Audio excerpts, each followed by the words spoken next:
영광을 보내 우리 가운데 계신 주님, 그 빛난 영광 온 하늘 덮고 그 찬송 온 땅 가득해.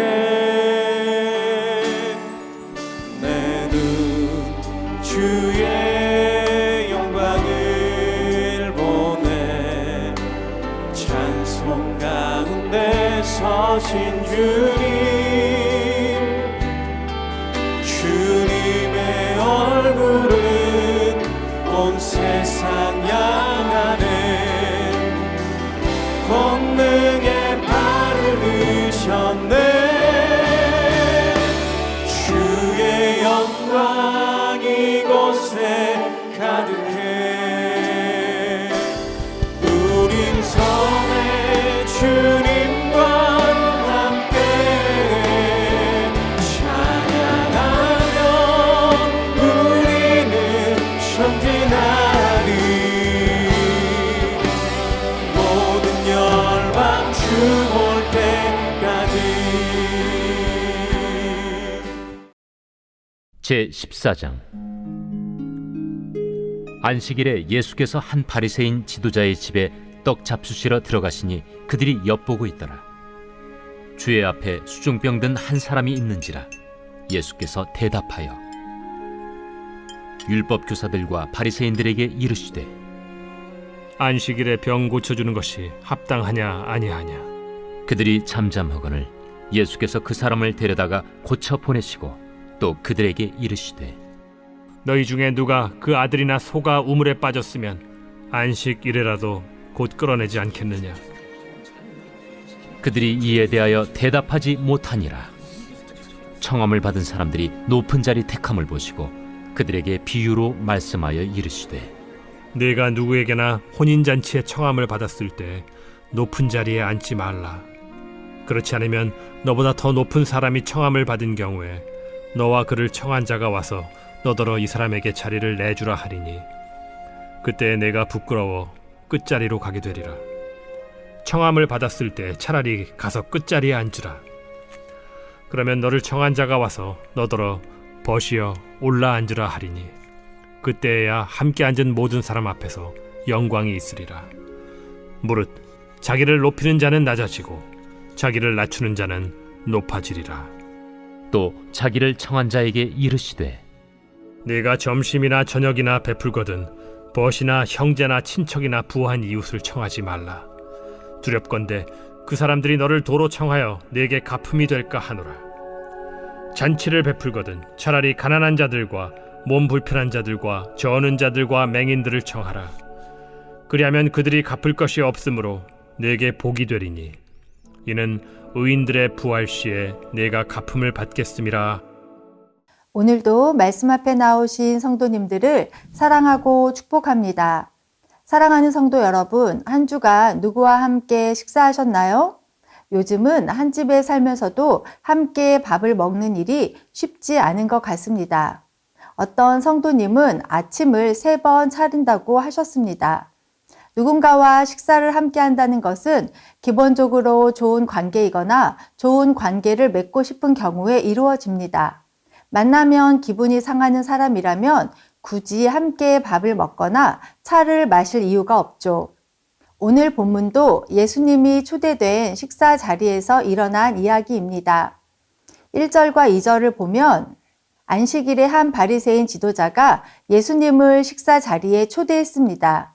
그 자리에는 여러 사람들이 있었는데 그중 한 사람은 이 식사 자리에는 어울리지 않는, 몸이 비정상적으로 부어올라 고통스러운 삶을 사는 수종병자입니다. 당시 바리새인들은 수종병을 비롯한 각종 병에 걸린 사람을 부정한 자로 여겨 함께 식사하지 않았기 때문에 이는 매우 이례적인 일입니다. 그렇다면 예수님을 초대한 식사 자리에 수종병자가 왜 있었을까요? 집주인이 초대했기 때문에 그 자리에 있었던 것은 맞지만 그 초대가 환대를 위한 초대가 아닌 것 같습니다. 왜냐하면 1절 하반절에 다른 사람들이 이 상황을 엿보고 있다고 나옵니다. 바리새인들은 사회에서 존경받는 종교 지도자로서 사회적 지위를 누리고 있었는데 예수님의 등장은 요즘으로 하면 라이징 스타였기 때문에 그들은 긴장하고 견제를 했던 것입니다.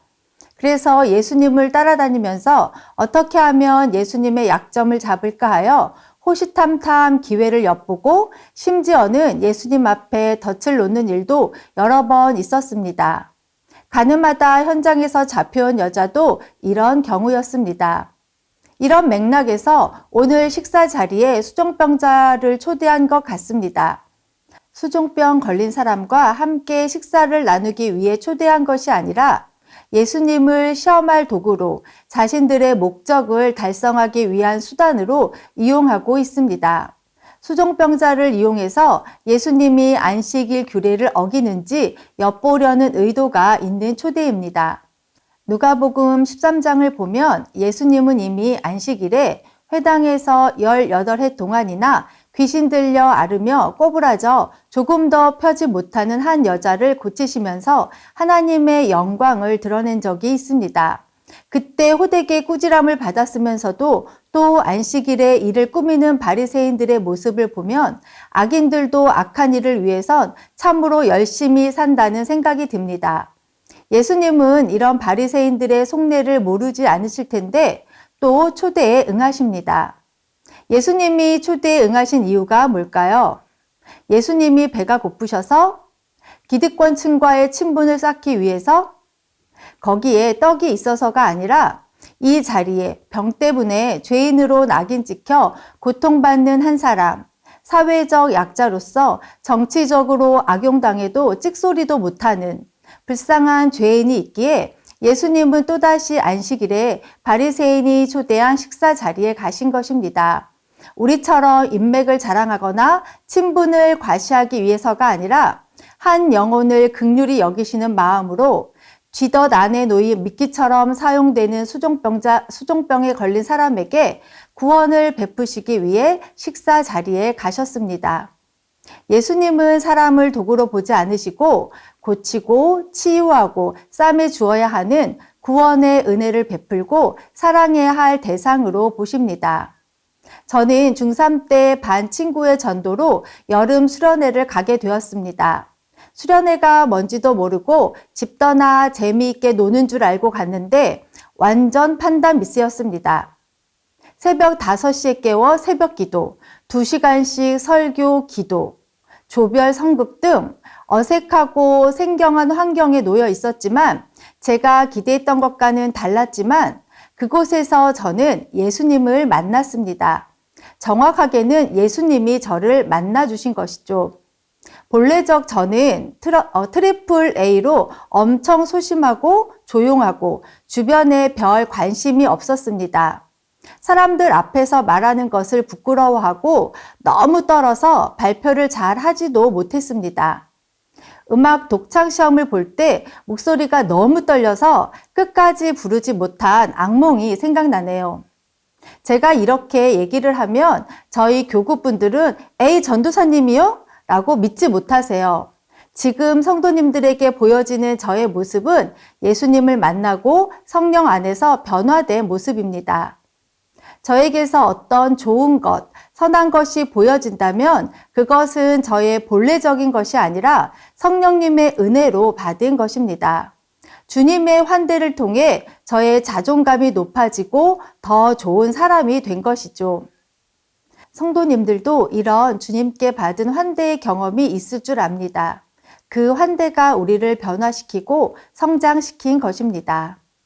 5절을 보겠습니다. 또 그들에게 이르시되 너희 중에 누가 그 아들이나 소가 우물에 빠졌으면 안식일에라도 곧 끌어내지 않겠느냐 하시니 이 말씀은 너희가 평소에 다 하고 있는 것을 내가 하는 것이 아니냐 왜 마땅히 너희가 하고 있는 일인데 그것을 문제 삼는 거지? 라고 반문하시는 겁니다.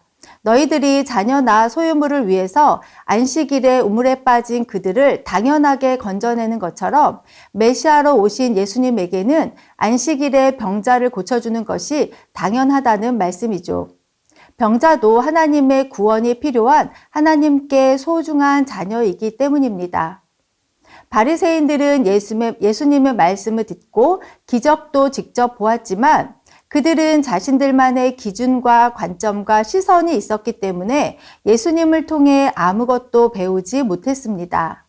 바리새인들이 바라보는 시선과 예수님이 바라보는 시선이 완전히 달랐습니다.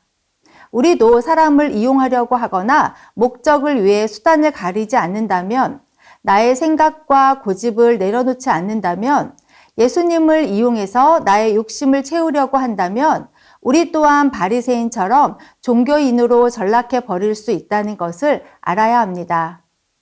예수 그리스도는 복음의 은혜로 우리의 시선과 생각을 바꾸시는 분입니다. 4절에 예수께서 그 사람을 데려다가 고쳐 보내시고, 예수님은 바리새인들에게 이용당한 수종병자를 고쳐 주셨습니다. 수종병자에게는 비록 전혀 환대받지 못하는 식사 자리였지만 그곳에서 예수 그리스도를 만났고 고침을 받는 하나님의 온전한 은혜를 경험했습니다. 사랑하는 성도 여러분, 수종병자가 느끼는 세상에서 환대받지 못하는 것 같은 섭섭함, 답답함, 어려움이 있으시죠? 어디에도 만붙일 곳이 없고 주변인으로 외로우신가요? 그 마음을 우리 주님은 다 아십니다. 우리가 초대받지 못한 자리에서 느끼는 외로움, 불안, 거절감, 고립감, 이 모두는 예수님과 함께라면 치유되고 회복될 수 있습니다. 우리 주님은 우리가 어디에 있든지 어떤 자리에 있든지 우리를 환대하시며 그 자리를 축복의 자리로 바꾸어 주십니다. 오늘 초대되었으나 환대받지 못한 수종병자에게 환대해 주신 주님은 지금도 성도님들을 환대하고 있습니다. 어떤 분은 나는 지금 이 자리보다 더 높은 자리에 있어야 할 사람인데 회사가 인재를 못 알아본다고 생각하거나 내가 이런 일을 할 사람이 아니지 라고 말하는 분도 있다는 것을 알고 있습니다. 그러나 비록 내가 생각하는 자리, 원하는 환경이 아니라는 생각이 들더라도 오늘 여러분에게 주어진 삶의 자리에서 수종병자가 경험한 하나님의 사랑과 은혜를 충만하게 경험하는 복된 날 되시기를 바랍니다. 6절입니다. 그들이 이에 대하여 대답하지 못하니라. 결국 바리새인들과 율법학자들은 예수님의 질문에 한마디도 할 수 없었습니다. 우리가 자신만의 기준으로 이러쿵 저러쿵 주저리 많은 이야기를 한다고 해도 예수님의 따뜻한 시선이 담긴 말 한마디면 우리의 입은 꾹 할 수밖에 없습니다.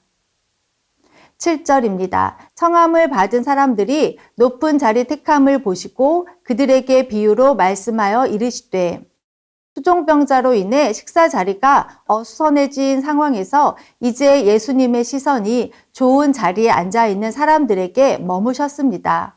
예수님은 잔치 자리에서 높은 자리를 차지하려는 사람들을 보시고 비유를 말씀하십니다. 8절부터 10절 말씀입니다. 내가 누구에게나 혼인잔치에 청함을 받았을 때 높은 자리에 앉지 말라. 그렇지 않으면 너보다 더 높은 사람이 청함을 받은 경우에 너와 그를 청한 자가 와서 너더러 이 사람에게 자리를 내주라 하리니 그때 내가 부끄러워 끝자리로 가게 되리라. 청함을 받았을 때에 차라리 가서 끝자리에 앉으라. 그러면 너를 청한 자가 와서 너더러 벗이어 올라 앉으라 하리니 그때에야 함께 앉은 모든 사람 앞에서 영광이 있으리라. 이 비유의 말씀을 통해 높은 자리를 탐하는 것이 아니라 오히려 스스로 낮은 자리에 앉으라고 하시면서 스스로를 높이는 자는 낮아지고 스스로 낮추는 자는 높아질 것이라는 하나님 나라를 가르치십니다. 그러나 이는 단순히 겸손을 가장하라는 말씀이 아닙니다. 본래 우리는 높은 자리에 앉을 수 없는 존재임을 깨닫고 겸손히 낮은 자리를 찾으라는 뜻입니다. 그러나 우리가 살고 있는 세상은 위를 향해 올라가는 삶을 성공이라고 말합니다. 인턴에서 정직원으로, 대리에서 부장으로, 임원으로 승진의 단계를 순차적으로 올라가다가 중간에 멈추면 실패한 인생이라고, 1000cc 미만 자동차를 타다가 요즘 가장 비싼 차가 뭐죠? 예전에는 벤틀리였던 것 같은데 지금은 잘 모르겠네요. 아무튼 차도 점점 좋은 것을 타지 못하면 나만 도태된다는 생각에 비참한 마음을 느끼는 사람들이 많은 것 같습니다. 세상은 물질적 성공, 높은 지위, 사회적 인정 등을 추구하지만 위로 향하는 삶의 끝을 보여주는 것이 창세기 11장에 나오는 바벨탑입니다. 성읍과 탑을 건설하여 그 탑 꼭대기를 하늘에 닿게 하여 이름을 내고 온 지면의 흩어짐을 면하고자 했던 위로 향했던 사람들의 결국은 하나님 없이도 잘 살 수 있을 것이라는 인간의 자랑과 교만으로 가득 차 버립니다. 이 위로 향하는 죄성을 보시고 하나님은 언어를 혼잡하게 하심으로 그들이 더 이상 탑을 쌓지 못하도록 하셨습니다. 바벨탑 사건을 통해 하나님이 하신 일은 저주가 아니라 인간을 본래 자리로 돌아가도록 하신 하나님의 주권적 은혜임을 알아야 합니다. 예수님은 물과 같은 분이라고 합니다. 물이 위에서 아래로 흐르는 것처럼 예수님은 낮은 곳이라면 기꺼이 더 낮은 곳으로 내려가시기 때문입니다. 우리도 예수님처럼 낮은 곳을 향하는 아래로의 신앙을 갖고 살아갔으면 좋겠습니다. 마지막으로 초대하는 주인에 대해서도 말씀하십니다. 11절부터 14절입니다. 무릇 자기를 높이는 자는 낮아지고 자기를 낮추는 자는 높아지리라. 또 자기를 청한 자에게 이르시되 내가 점심이나 저녁이나 베풀거든 벗이나 형제나 친척이나 부한 이웃을 청하지 말라. 두렵건대 그 사람들이 너를 도로 청하여 내게 가품이 될까 하노라. 잔치를 베풀거든 차라리 가난한 자들과 몸 불편한 자들과 저는 자들과 맹인들을 청하라. 그리하면 그들이 갚을 것이 없으므로 내게 복이 되리니 이는 의인들의 부활 시에 내가 갚음을 받겠음이라 하시더라. 예수님께서는 우리가 잔치를 베풀거나 선행을 할 때 보상을 기대하는 마음으로 하지 말고 도움이 필요한 사람들에게 베풀라고 하십니다. 가난한 자, 몸이 불편한 자, 저는 자와 같은 사회적으로 약한 사람들을 환대함을 통해 진정한 사랑과 겸손한 섬김의 삶을 살라는 말입니다. 이 비유를 들은 바리새인들은 어떤 기분이었을까요? 자신은 식사 자리에 수종병자를 초대했지만 환대를 위한 것이 아니라 자신의 그릇된 목적을 위한 수단으로 초대한 불손한 의도를 예수님께 간파당했고 그 마음이 악하다는 것이 드러나 버렸습니다. 불손한 동기, 꿍꿍이는 우리 주님 앞에서 다 드러나게 되어 있습니다. 그러나 베푸는 삶을 살면 하나님의 즉각적인 보상이 주어지지 않을 수 있으나 하나님께서 기억하시고 의인들의 부활 때 보상해 주실 것이라고 약속하십니다. 사랑하는 성도 여러분, 우리는 바리새인들처럼 우리의 기준, 목적을 위해 다른 사람을 이용하지는 않는지 돌아보아야 합니다. 또한 세상의 가치가 아니라 하나님의 주권을 인정하며 하나님이 정해주신 삶의 자리에서 겸손과 사랑을 실천하는 삶을 살아야 합니다. 예수님은 우리의 관점과 시선을 바꿔주시는 분이십니다. 우리가 낮은 자리에서 하나님의 은혜를 구하며 예수님의 마음을 품고 살아갈 때 참된 그리스도인의 삶을 살 수 있습니다. 오늘도 주님의 사랑과 긍휼을 기억하며 낮은 자리를 기쁨으로 선택하며 세상의 환대가 아니라 주님의 환대를 바라보는 참된 그리스도인의 삶을 사는 오늘 하루가 되시기를 바랍니다. 기도 제목 읽고 함께 기도하겠습니다. 우리 안에 사람을 수단으로 여기거나 자신의 목적을 위해 타인을 이용하는 모습은 없는지 돌아보게 하시고 예수님의 따뜻한 시선과 긍휼의 마음을 배우게 하소서. 아멘. 세상의 성공 기준이 아니라 하나님 앞에서 낮아지는 겸손한 마음을 갖게 하시고 나의 자리와 삶을 주관하시는 하나님의 뜻을 온전히 신뢰하게 하소서. 아멘. 보상을 바라지 않고 도움이 필요한 이들에게 기쁨으로 베풀고 섬기는 삶을 살며 이 땅에서의 인정이 아니라 하나님 나라에서 받을 영원한 상급을 바라보며 살아가게 하소서. 아멘.